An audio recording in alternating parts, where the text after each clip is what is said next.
Hi guys, welcome to my channel. My name is Karen. Today I wanted to discuss the Moonology Diary with you. I'm a huge moon fan. I love working with the phases of the moon. I love manifesting with the moon. I love going out and spending time with her. So one of the things I've done for a really long time is I have a diary that works with the moon. Now there are a variety of them, but today we will be looking at the Moonology Diary. Obviously the one I've got here is from 2021. I have one here from 2022, which I'm using this year, and I have the newest edition for 2023. So what I wanted to do is I wanted to walk through some of the differences and some of the similarities through them and give you my take on the diary. As I said, I do have a variety of diaries that I use because I just find that no matter how good a diary is, it doesn't have everything that I personally want within it so that I can work with the moon in the way that I wish to work with the moon. So that to me is a little bit off-putting, but in saying that, I really do like these diaries. Obviously, I've bought it numerous years on the run. So as you can see, the front of the diaries are always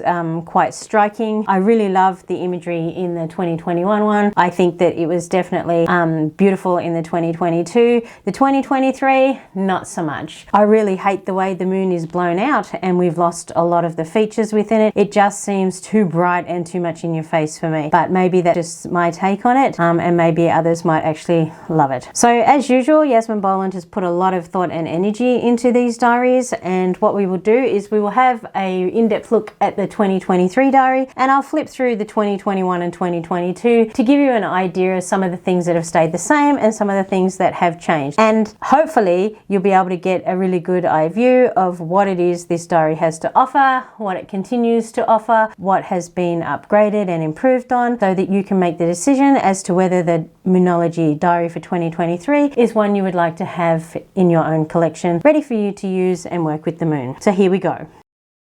So as I said, I've talked about the cover. It's certainly not my favorite. It's not one that I would, if I was in the store looking at different diaries, it's not one that I would gravitate to. If I hadn't bought Yasmin's diary before now, I potentially wouldn't pick it up because to me it's not visually pleasing. But anyway, it says here, work with the powerful energies of the moon to manifest your dreams. There is a massive potential for personal transformation, healing and increased abundance in 2023. It's a year to seek out positive solutions for the whole world, to throw out the dead wood from our lives, to move away from selfishness and to think about the greater good. A new era is dawning. This diary shows you how to tap into 2023's energies, and then it goes on to tell you how you'll be able to do that. So I really like her take on this. I think that it's really great. It's setting the scene for a really fabulous 2023 where we are looking at, moving forward, being able to be more of a collective rather than selfish, and I really like that. So it says, you'll discover how to change your life from the inside out, work with the moon to manifest your heart's desire, embrace the magic of new moon wishing and full moon forgiveness, discover the best times for focusing on certain areas of your life, from finances and friendships to abundance and romance, and be able to prepare your personal transformation as you become the best version of you in 2023. So when we look at the back of the other diaries that I have here, we'll put them in order, so 21, 22 and 23. We can see that they have similar things with them. This diary for this year, 2022, it talks about embracing the magic and the new moon wishes and the full moon forgiveness. In the 2021 one, it just talked about powerful affirmations and guidance about harnessing the possibilities at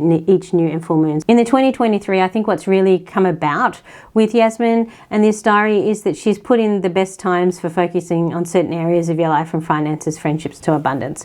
So without further ado, we will turn them over and take a look. Obviously, cost of the diary has remained the same throughout the 3 years. I actually bought mine from BigW. I'm in Australia, so I went to BigW in Tasmania and I purchased mine, and it cost me $15, which was a lot cheaper than buying it online from Amazon. So it definitely pays to have a look and see where you can purchase a diary from and what cost it might be for you. I know that you can pre-order it to make sure you get your copy. I did that last year and I overpaid for the diary as far as I'm concerned. So this year I decided to wait, and I went to, as I said, BigW when the diary was released, and I've been able to get it, and I've noticed online people that have pre-ordered are still waiting for theirs. So it definitely paid for me personally to take this way forward. So the Moonology Diary in 2023. When we open it up, it has this gorgeous color that I absolutely adore. It's like a green teal. It has this lovely astrological symbol on the front.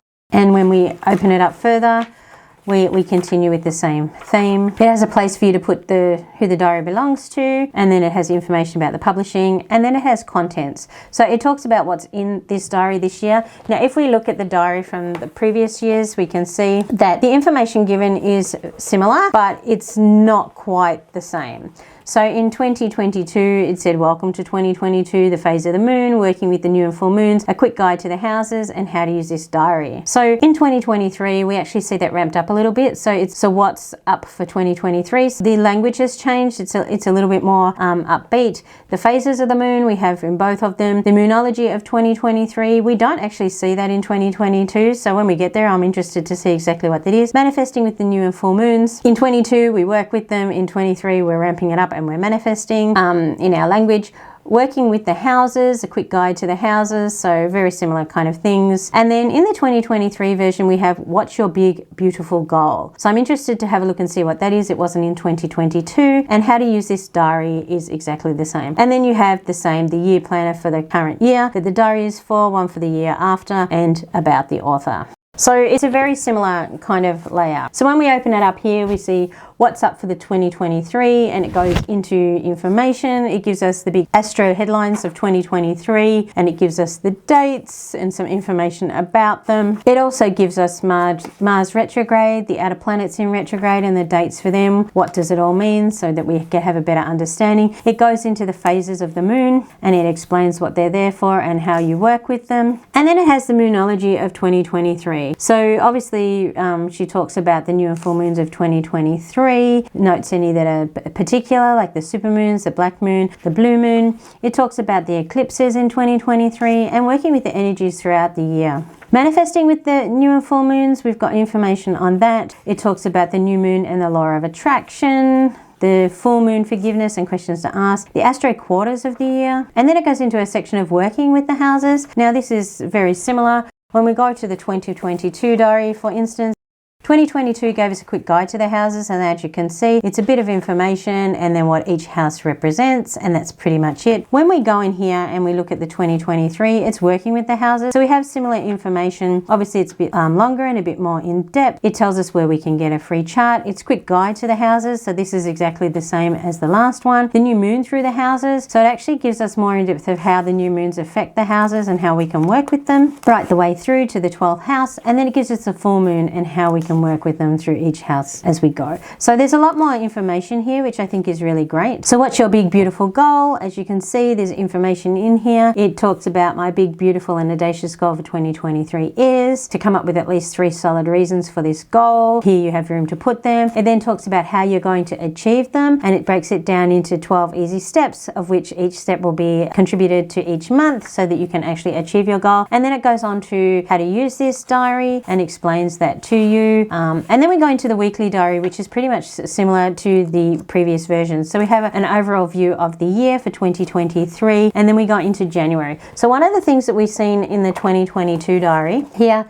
is we've seen that when we step over into the weekly diary, we have the same thing. It has the year overview and then it goes straight into January. But what we've got here is we've actually got the moon quarters given here, much easier to understand and to see. I find this a lot easier to work with myself than this actual visual here, even though I am a visual person. Things you can do this month. So it talks about the things you can do. So in 2022, it was reevaluate your life, take a fearless inventory, contact someone you need to sort things out with, and set your professional goals for 2022. In 2023, she's asking us to rest in January, to review 2022 and make plans for 2023. So they're similar kind of things that you would do at the beginning of a year, but they're just delivered slightly differently. So then it talks about the full moon in Cancer, which obviously, if we have a look here, we will be seeing on the 6th and 7th of January. It gives you the dates down here with the times across the world, which I always find interesting. In here, it goes into the super new moon in Capricorn. So it's a similar thing, but it's a different layout. And I actually have to say that the layout in the 2023 diary, it's less cluttered for me. It's more simplified. It's very minimalistic in its coloring as well as its styling. And I absolutely love it. I found that the 2022 diary, and the same with the 2021, it was very wordy, very non-visual, and for somebody who's a very visual person, I really struggled with that aspect of it. I struggled with the fact that neither of these diaries for me was visually pleasing at all. They were pretty much exactly the same for 21 and 22. There wasn't much difference in them at all in the way that they were delivered. As you can see, the layout for 21 and 22 was almost identical. 21 gave you a new moon affirmation, whereas the 2022 gave you a mantra. So, and here we see in this one, which is 2023, we get different information, which I really, really like. And it gives you more information on how to work with the moon. We have the same kind of area that you can fill in, and it asks us questions for the full moon forgiveness. And then it goes on to this week. Now, what I really like is this week, Mercury goes retrograde until 18th of January 2023. So what are you grateful for this week? I really love the way that that's gone in there. It gives us the whole day to a page. So in the other diaries, we actually see that we got the week across 2 pages. In this diary, we get it a day to a page. So I think the difference in the way that it is set out is far better for me personally, because this to me was really a waste of space. It wasn't something that I adequately used to any great degree. But in the 2023, what I like is that each week starts off with this week, what are we grateful for? And then it gives a simple, the 7 days on one page. So this actually allows me to be able to jot down anything that I like, and I probably use it more in that way, and gives us space for other things. So when we turn over and we start actually January 2023, it shows you here we have an affirmation for the week. The week brings its first lunation of 2023. It talks about that. It has the days obviously on one page and any information that we need to know about the actual moons. And again, this week, what are we grateful for? So we have week 2. When the supermoons and new moons come in, we have more information in there. It's just set out in a completely different way. I really like this new format. It appeals to me. The coloring appeals to me. The layout appeals to me. The way it works appeals to me, and I can see myself using this diary a lot more than I did previous ones. So again, when you get to a new month, it says the month I will, and it says redefine the romance, aim for healing, be a grown-up, and obviously that's related to what's happening. It gives you the full moon in Leo and gives you information, and again it starts.